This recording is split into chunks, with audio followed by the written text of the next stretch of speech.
Alors j'ai écouté ce matin une réédition d'une émission de talmudique avec Alain Waknin, qui parlait avec Isabelle Nemirovsky. On parlait d'Odessa, Odessa qui a été voulu et fondé par Catherine de Russie à la fin du 19e siècle, dont le nom d'ailleurs renvoie à Ulysse, l'Odyssée.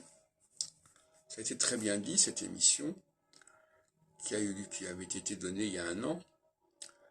Et ça a été un des projets qui ont précédé le sionisme, justement, qui a précédé de plus d'un siècle le sionisme. Il s'agissait de créer un lieu qui faisait d'ailleurs pendant à Saint-Pétersbourg, tout au nord, un lieu pour les Juifs, sur la mer Noire, où pouvaient se réunir les Juifs, se rassembler les Juifs. Alors par la suite, comme j'en ai parlé il y a eu le projet roumain.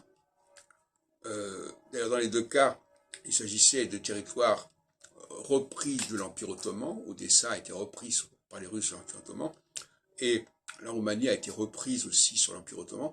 Et la Roumanie, au traité de Berlin de 1878, était censée recevoir les Juifs, accueillir les Juifs.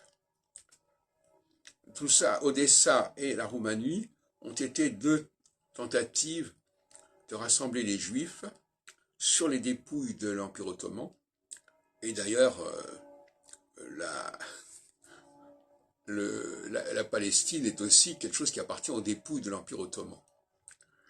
Donc l'Empire ottoman a joué un rôle à 3 reprises de focalisation des Juifs vers un État, vers un lieu qui leur serait propice.